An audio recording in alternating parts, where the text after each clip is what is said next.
On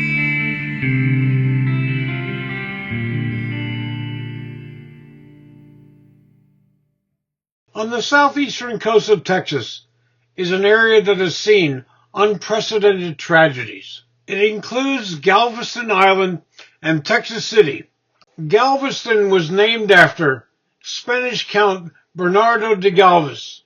It was founded by Michael Brenneman Maynard, one of the signers of Texas' Declaration of Independence. It grew into a prosperous, refined city, even considered to be a possible capital for Texas. However, the beginning of the 20th century ended all these hopes.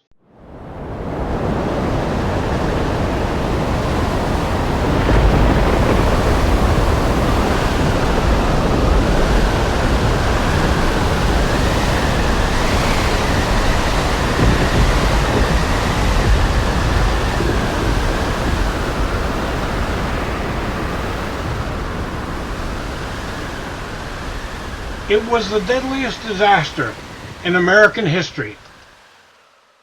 Cyclones are winds which move in circular patterns. Dirt devils on land and waterspouts at sea are minor examples. Tornadoes and hurricanes are more serious forms of this phenomena. When warm air rises into higher levels of a colder atmosphere, it creates a depression. Rising winds will intensify this process, leading to a tropical storm. The rotation of the Earth causes such storms to spin counterclockwise in the northern hemisphere, clockwise in the southern hemisphere. Such phenomena are called tropical because they begin not on the equator, but in the areas immediately north and south of it. They are known by a variety of names: hurricanes in North America, typhoons in East Asia, and cyclones elsewhere. Of the many hurricanes which have hit the United States, quite a few have been more intense than what hit Galveston in 1900. However, none have been more deadly. The storm was first sighted on August 27th, about 1,000 miles east of the Windward Islands. On the 1st of September, Father Reese Gangoit, director of the observatory at the Belén Jesuit College in Havana, Cuba, would note the storm's rising power. It would soon pass Puerto Rico and over Hispaniola and Cuba. It was not yet hurricane intensity when it passed over the Florida Keys. Isaac Monroe Klein was the chief meteorologist in Galveston. He was employed by the U.S. Weather Bureau, now known as the National Weather Service. A brilliant medical doctor with a Ph.D., he was one of the first to predict accurately floods and freezing weather. However, in an 1891 article in the Galveston Daily News, he described building a seawall to protect the city as a crazy idea.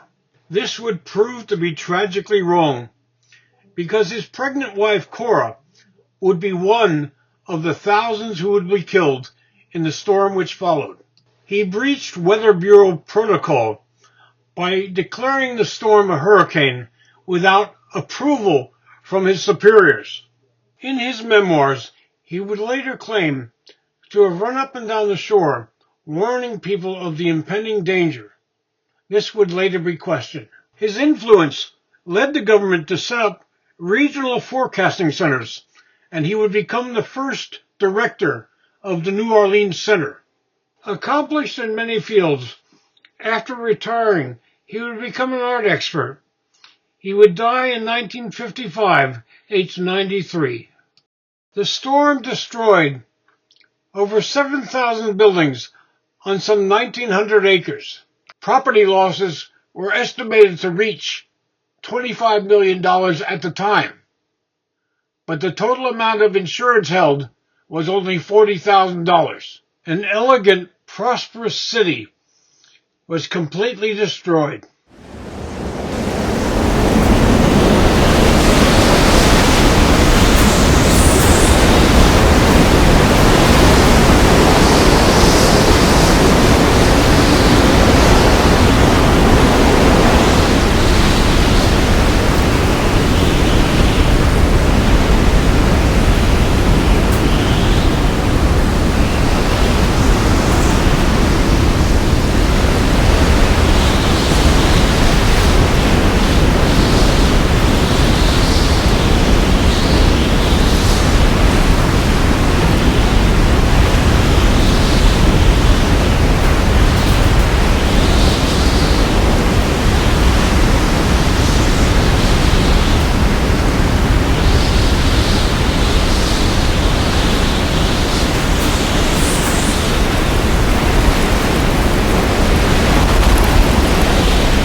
The sound effects you just heard are approximately the same length of what the hurricane took to destroy Galveston. The death tolls for the 1900 hurricane vary between 6,000 and 12,000. The lower figure is probably what occurred in Galveston City, while the higher figure is what happened throughout the region. Ignoring Klein's earlier comments, the city fathers agreed to build a 17-foot-high seawall. Financed by the city, Galveston County, and the state of Texas. It was begun in October of 1902 and completed in July of 1904. One interesting bit of trivia attached to the building of the seawall is that of Brigadier General Henry M. Robert, who is one of the board of 3 engineers in charge of the structure, but he is more famous as the author of Robert's Rules of Order. The building of the seawall was only part of the efforts made to reduce catastrophes in Galveston. The entire city was rebuilt on a gradient which allowed water to drain through the city and to the north. All rebuilding and new constructions needed to be several feet above street level to ensure that floodwaters would flow through the city and into Galveston's Back Bay. Within 5 years of the 1900 storm, the seawall and gradient system were completed. Only minimal damage and loss of life have occurred since. However, the rest of Galveston County was not so well protected. The hurried pace to improve Galveston's storm defenses proved wise. In 1915, another Category 4 hurricane would hit the city and continue as a Category 2 all the way to Canada. Compared to 1900, the loss of life and property damage was minimal. Going back as far as 1527, Galveston has been regularly hit by hurricanes. In the late 20th century, Galveston Island developed beyond the seawall's protection, bringing new dangers. Over many years, strategies developed to improve flood resilience. These included building on stilts and putting barriers around structures. Such barriers were usually made of sandbags. However, new and stronger materials developed, which were more easily deployed. Other techniques developed, including storing valuables high, raising electrical appliances and sockets beyond flood level, providing non-return valves on utility pipes, and using flood-resilient plasters, paints, tiles, and mortars, and adding rain barrels, ponds, and plantings. As we have seen, homeowners, businesses, and institutions could do a lot, but still they could not cope with the full force of natural phenomena. This leads us to resilience engineering, a long-term solution which has many stages. First, the present situation is monitored by using satellites and physical observations. It looks at mean sea levels, wave actions, forest structural changes, and surface elevations. Next, computer modeling examines flood risks, present and future. After thorough studies, long-term adaptive management solutions are pursued. These include many things: the placement of undersea barriers and vegetation,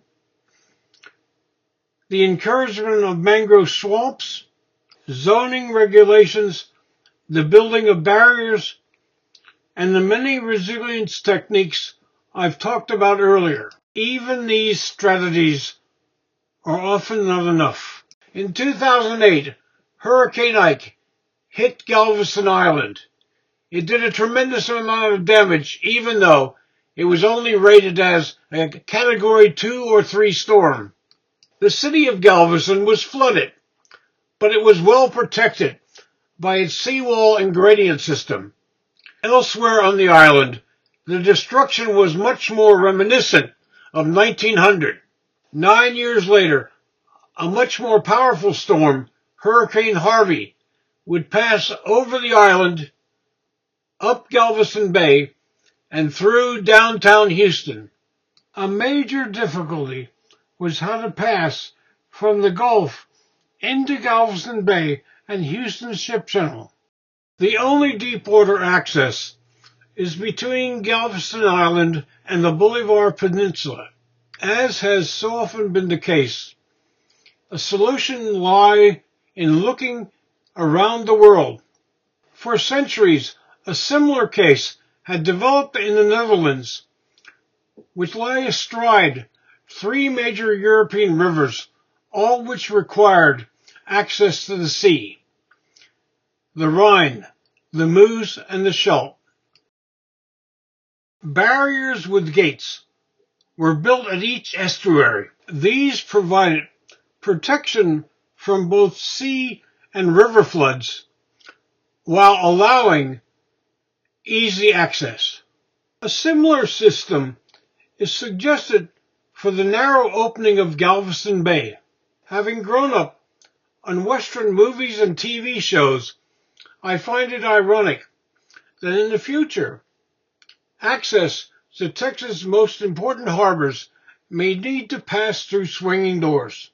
Even though they are in the same county, Texas City is a world away from elegant Galveston. It's a working-class town, dependent on petrochemical and synthetic fertilizer industries. The Second World War would lead it to become a boomtown of some 18,000 people. However, there were few doctors and no hospitals or cemeteries. Driving into town, I was overwhelmed with the scent of petrochemicals. Thousands before me were reassured that they would get used to the smells.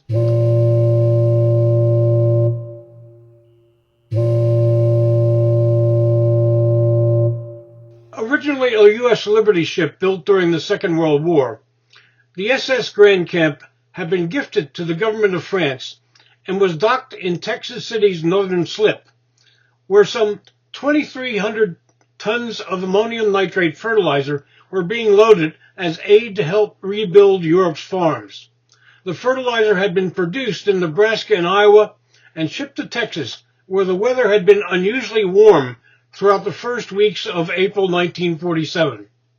Some longshoremen loading the cargo reported that bags of fertilizer were warm to the touch.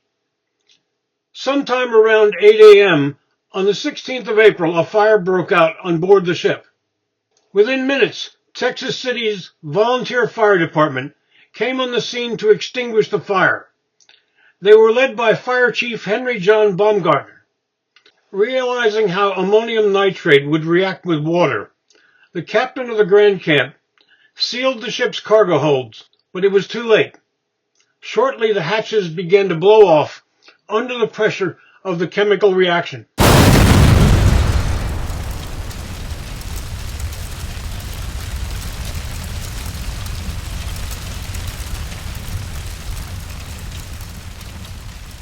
At 9:12 a.m., the Grand Camp exploded, destroying everything within a 2,000-foot radius. The blast produced a shockwave which leveled nearly 1,000 buildings, including the Monsanto chemical plant, which had processed the fertilizer. 145 of its 450 workers were killed, as was the Grand Camp's 28-man crew. Burning shrapnel and blazing oil in the water spread the fire. Half of Galveston's windows were shattered 8 miles away. 2 airplanes flying nearby were blown out of the sky.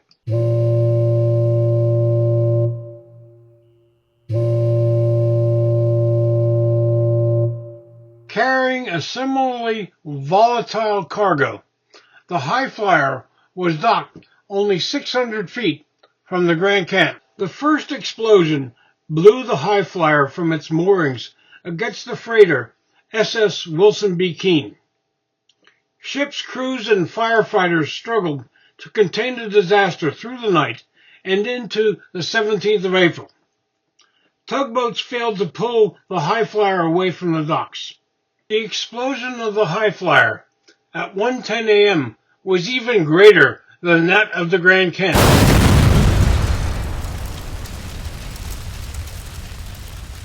Blazing fires raged unchecked through the rest of the day.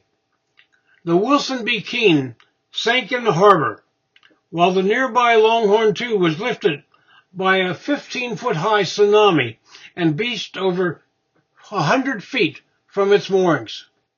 The first explosion had killed Fire Chief Baumgartner, whose body was never found. Another firefighter was injured and taken for treatment. The second explosion would kill all the remaining firefighters. From my photos, you can see how little remained of the High Flyer. This map of Texas City's docklands shows the approximate locations of the ships involved. The Grand Camp was in the northern slip, while the High Flyer was in the main slip. The Wilson B. Keene was located immediately behind the High Flyer, while the Longhorn II was somewhere behind the Grand Camp. In addition to the ships destroyed, chemical factories, their storage tanks, and hundreds of automobiles and railway cars exploded.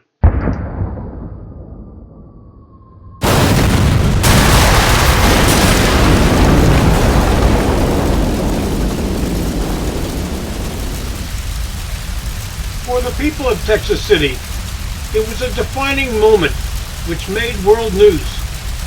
Some people thought that the explosions were atomic bombs. This is understandable, as the age of nuclear weapons was just dawning. Temporary morgues were set up in the gymnasium of Central High School and at Camp Wallace, a former U.S. Army post.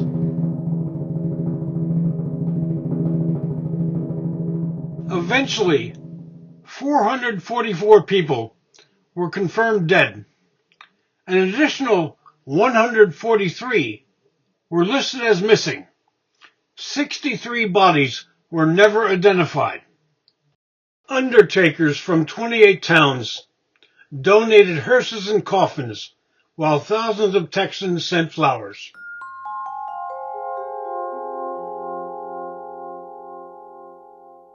There was no public cemetery in Texas City in 1947.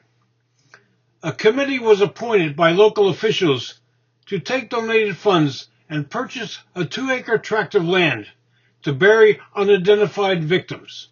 On the 22nd of June, an interfaith and interracial funeral service was held before an estimated 5,000 mourners. Lawsuits followed, which would expand the definition of corporate and government liability in disasters. Many reforms would follow. In the mid-1980s, Texas City suffered another chemical explosion, but by that time, stringent safety measures and protocols were in place, and the number of fatalities was minimized.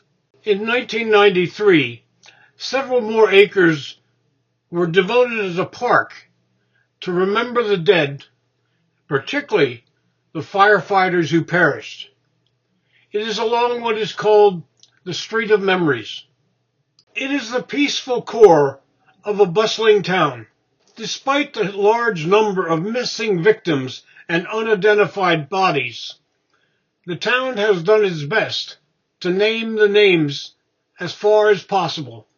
The ships destroyed in the tragedy are also remembered, including the Grand Camp's anchor and the High Flyer's propeller. Texas City has a wonderful museum which teaches school children about the city's history and its petrochemical industries. For adults, it documents the area's history in detail. One of its major exhibits is this coil of hemp rope.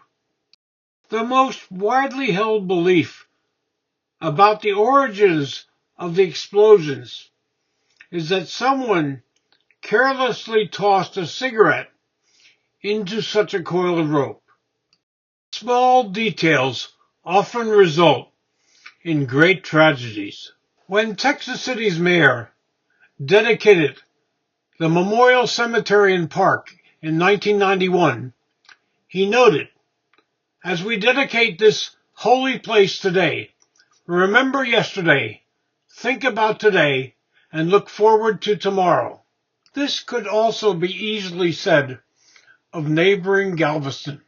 Our look at Galveston County has seen death and destruction, hope and resilience, but also solutions to disasters all of us can put to use.